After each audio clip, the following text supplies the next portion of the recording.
Hey, gang, pro football season right around the corner, the season opener. In fact, this morning, for the first time this season, whatever this season is, I know it's still summer, but to me, there was like a nip of fall in the air. Did you feel that way? Oh, no question at all. I was thrilled. And it's darker. It's like 59 degrees. It's fantastic. Yeah, I'm not sure. Fantastic. The one and only sportsbook app that I ever recommend, BetParks, and the BetParks Sportsbook app has a great offer now for new customers to kick off the upcoming pro football season. This is amazing. I want this deal, except I'm not a new customer. I'm an established customer. 50-1 odds boost on the team you pick to win this year's pro football championship. You know what I'm talking about. All new users who sign up and make a deposit receive a 50-1 super odds boost on any team. You just pick your team and you get odds boosted to 50-1. Did I say 50-1? 50-1. All from the BetPark Sportsbook app. Here are the top 6 favorites to win the Pro Football Championship. Kansas City, that makes sense. San Fran, Baltimore, Detroit. Yeah, Detroit. I got to say I have a soft spot for Detroit. Panic in Detroit. Cincinnati and, wait for it, Philadelphia. Download the BetPark Sportsbook and online casino app right now and get your 50-1 super odds boost on your pick for this year's Pro Football Championship. Limited time offer, new customers only, betparks.com. They've got terms and conditions. You got to be 21 and in Pennsylvania, New Jersey, Michigan, or Maryland. You love to play, you play to win, you bet, BetParks. Gambling problem, call 1-800-GAMBLER. Time now for the headlines from the Tuesday edition of the Smerconish.com newsletter. Not to be repetitive, but relative to last night, night one in Chicago. Whose idea was it to have an 81-year-old speaking at midnight? I mean, it's just nuts. It's just absolutely nuts. And don't tell me about the raucous applause. I mean, if you're planning a convention, you got to factor in how long will the applause be? And look, I didn't stay up, and I'm a junkie, and I have a radio program, and I talk about it. I hung in till about 11:15. Did you hang in that late? Yes. When Ashley Biden was speaking, that's when I tapped out.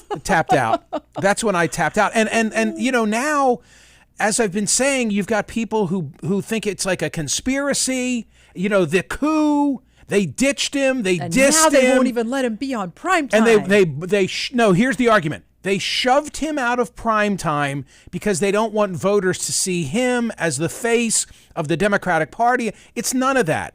But I you know, look, the speeches were all fine. I paid close attention to everything. The messaging was fine. The diversity that they showcased was fine.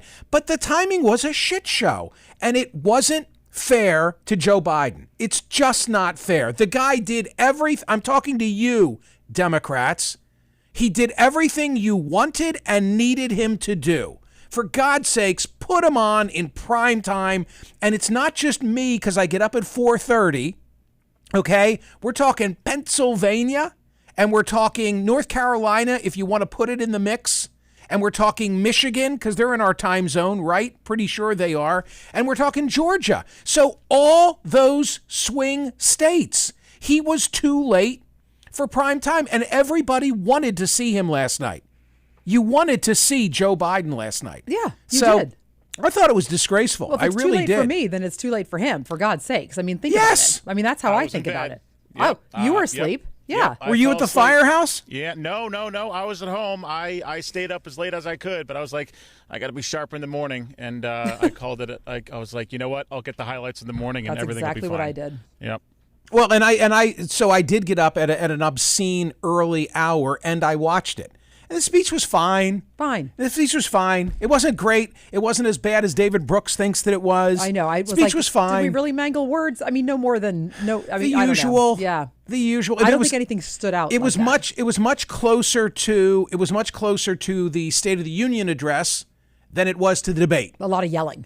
So yeah, but look, that's his cadence. That's what he is. He's not changing.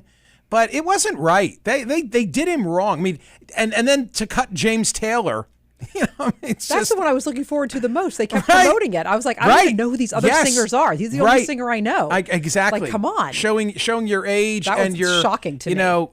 Carolina roots. Exactly. Thank you very much. I was very excited. All for naught. Jack Omen's got a great cartoon as it is a Tuesday. By the way, I was going back and forth yesterday with the whole gang involved in the cartoon book. What's the latest? Because I said to everybody, hey, I told the audience Labor Day weekend. Well, guess what? Labor Day weekend's 2 weeks away. Now it's less than 2 weeks away. We got to be ready to take orders. And? I think we will be. What's the process? I think we will How many can I order? Yeah, I think we will be. Ooh, I just had a really good idea. Oh, God, I don't know if I want it because everything's being like locked in now. It has nothing to do with the cartoon book. Oh, good. Yeah. It has to do with making it right for Joe Biden. You should invite him on your mingle on Thursday night. Yeah, I give him prime time. Prime time. Yes. Thank you for that nice way of promoting that at 8 p.m. Thursday night for newsletter subscribers. The link will be in the newsletter.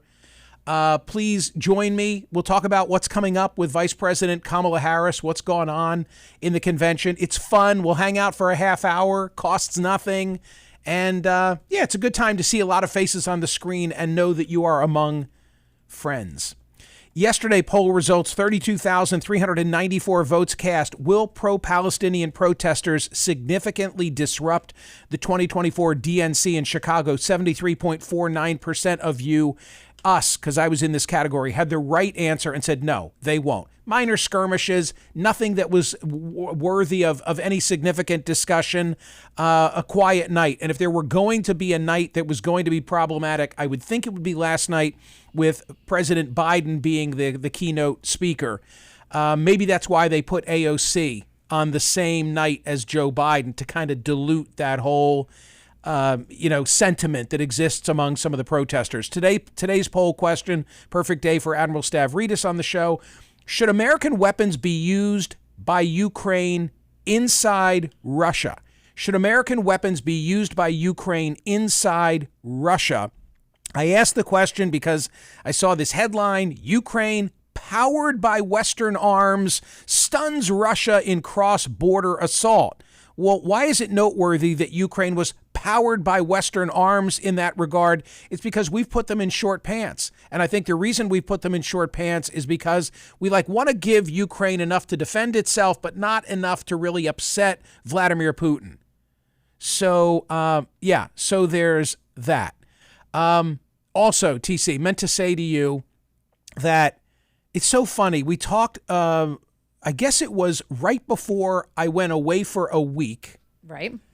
We talked about our friend Joel D., the CBS correspondent from Harrisburg, the barbershop, and the interview that he did. Yes. And speaking of the vice president, some in the barbershop, I don't want to go through the whole story again, but the point is some of the barbershop were questioning her racial identity. You did a segment on it on CNN, and then that was picked up by the Daily Mail with a misleading headline because they quoted the CNN star as questioning her race when really you were quoting radio listeners who called in to react to the segment who were then part of that. Yeah. So it happened again yesterday, not with the Daily Mail, but with Fox News, or with the New York Post. The New York Post.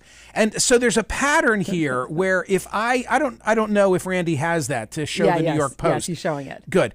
But there's a pattern here where if I say something that they like, they use it and they cast even the liberal, liberal. You. Why? Because I'm wearing a purple sweater? You, which half of your CNN audience thinks you belong on Fox, which is so ironic. That's the point I wanted to make. It's hysterical. But they single me out. They say, even the liberal CNN thinks this. Yes. So the New York Post picked up and said that you said, and it was on Mediaite too. Oh, that this Kamala is Harris so appalling. has had a free ride through cold water on the Democrats' enthusiasm for their, quote, nearly invisible nominee. Right. So that was how they cast what you said about Kamala Harris not doing interviews. Yes, and I did say that. And not only did you say that, but you said politically it was probably a good, smart thing to do. So this is how, you were having a sort of nuanced discussion. They pull out this line. It's a headline. in the New York Post. Yes. It's then shown and discussed on Fox. My father saw it last night. People, in my orbit are saying my Aunt Rose, my Aunt Rose, quote, saw me on Fox. Right. Well, that's the news I get. Michael's on Fox. And I think that Aunt Rose, who is my godmother, so you can do the math, right? Right, sure. I think Aunt Rose thinks like he was on Fox. Well, Michael, as opposed to arrived. Fox was using me to make their point. Right. How many other people like Aunt Rose or your parents? Well, my father pointed out that Fox called you liberal, which he thought was very funny because he knows, he understands the nuance. Yes. And he flips around, like they watch everything. So he was giving me the report. So it's just really, really funny. But the deceit is this.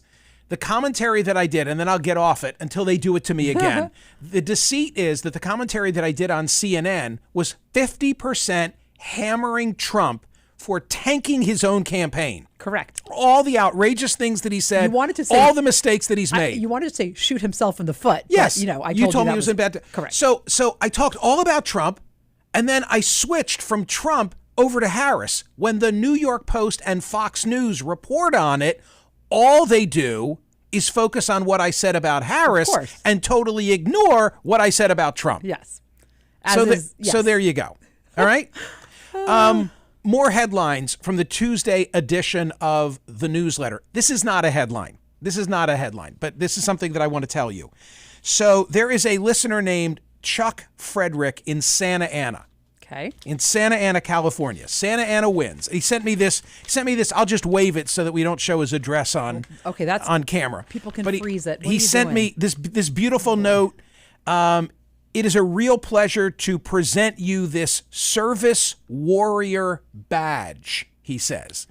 And he complimented me. Nobody wants to hear that, but he came and heard me speak at the Reagan Library. Very nice. So Chuck from Orange, California. Thank you, Chuck. But wait, what is it? Okay, so he sent me this wallet. Okay. And I'll show this so that Randy can show it for our YouTube friends. Okay, good. Okay. Oh. And he gave me a badge. Okay. Like a real badge. Like I'm telling you, this is like real. I'm like cop stuff, and it says "Service Warrior Smerconish, in God We Trust." And then for reasons I don't understand, it says 201. This is amazing. So this came in, flashing that at doors. So this came in about a month ago, and it has, Chuck, you'll be happy to hear, this has not left my desk. It's been right here because I haven't known what to do with it. And I'm a little scared. Yesterday, yesterday, I had such a horrible afternoon and had to play the role of service warrior and was totally unsuccessful. Oh, I had the opposite experience. What happened to you? You had a good service experience yesterday? I had a phenomenal experience. Okay, my horrible experience. So sorry. My horrible experience is that, as you know, I was in Florida. The trip got put off. Yes. And I said to you, it was not pleasure. There was a purpose in going to Florida. I didn't want to get into it too much on air. Frankly, it's not that interesting. But suffice it to say that my wife and I had to go to Florida and clear out a space. Wow. Okay. Thank you. And clear out a space. Okay. So the space involved movers. What could you possibly be talking about? The space involved movers, and the space then also involved me schlepping to, naming names now, UPS, to ship home to Pennsylvania some personal things. Got it. And the personal things were in 5 cartons about yay big. Okay. 3 of the cartons arrived at home. Oh, no. 2 of the cartons did not. ended up in Massachusetts. Why did they end up in Massachusetts? Whoa. Doesn't matter. Okay. So now I call where they landed. You know how it is if you do a lot of business with like FedEx or UPS, they've got all the addresses that you've used before. Yes. So they errantly sent it to the wrong address. Okay. So at that address, there are in a residential environment, there are my boxes. So I call that place and they're like, sorry, you have to call UPS. So I call UPS, the UPS store that I walked into in Florida. Okay. And they say, we can't help you. Call the main UPS number. In Massachusetts. Call the main number. Okay. Called the main number. Oh, my head is and spinning. I had to become Jack Lemmon in the Out of Towners. You know, like, who is your boss?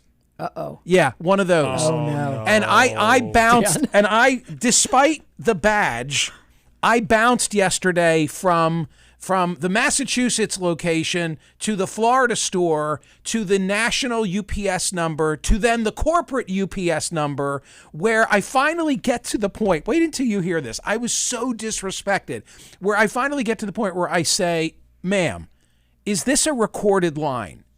To which she says, you're recording me? And I said, no, I'm asking if this is a recorded line. Because you know they always say, yeah, this might come. And I was like praying for training purposes, praying that this was a recorded line. And no, this is not a recorded line. Yeah, we don't no record joke. these calls. And then I said, may I speak to your supervisor? My supervisor's not here. Sir, I've had enough of you. And she hung up on me.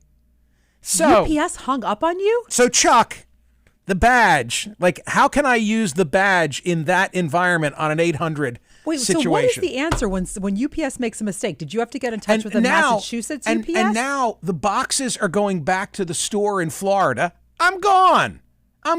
They can't just send them to It's crazy. It is so crazy. And we've all been there. Wow. Where you're like on hold 800. I was on hold for 42 minutes yesterday. I wish you could have gotten 42 minutes. Honestly, if I was up in Massachusetts, I just would have driven to wherever it was, picked up the boxes, well, and resent them. Now I've got a friend who in Florida is just going to drive over to the place. And That's what I would. I mean, but I wish you had someone in Massachusetts. That's awful. I'm really sorry. Crazy. Yeah, that is crazy. Do you remember Jason? I got to say this quickly, but I want to get this story in. Do you remember Jason Moorhead? You, of course, remember Jason Moorhead. Jason Moorhead was the teacher. He was the teacher from Pennsylvania who went to January 6th, but got nowhere near the Capitol. And ultimately, I'll just say it this way, no longer working as a teacher.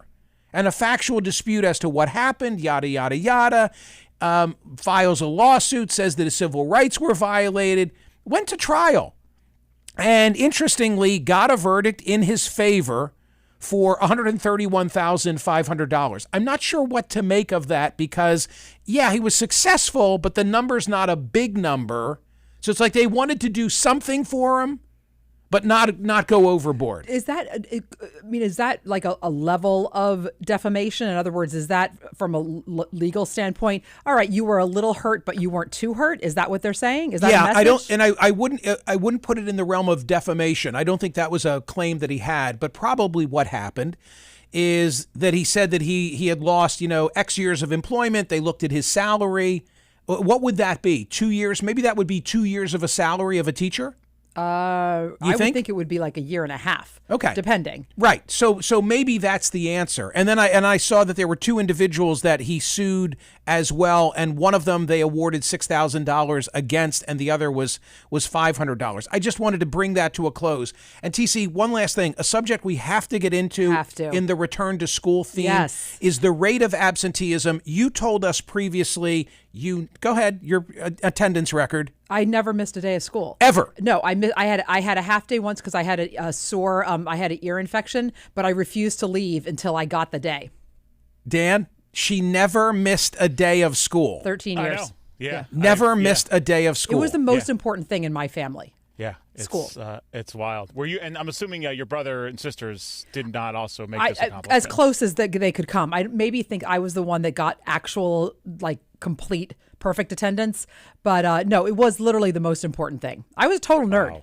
I mean, I still am. So listen to this in comparison to TC. Roughly 1 in 4 students, 25%, in the 2023 school year remained chronically absent, meaning they missed at least 10% of the school year. Oh, my goodness. But that's sad. I mean, I think that's like something's going on. And what a loss of mingling. Well, what about now? Has COVID made that worse? Yes. Yes. Because now the idea of staying at home is... Before the pandemic, only 15% of students missed that much school. Even that seems crazy. Anyway, to be continued, go vote at Smerconish.com. Should American weapons be used by Ukraine inside Russia? Circle Thursday night for a mingle gathering for newsletter subscribers. 8 p.m. Costs nothing. It's fun. You can bring a drink.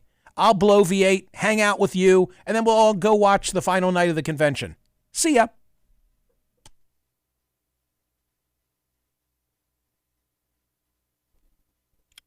Thank you.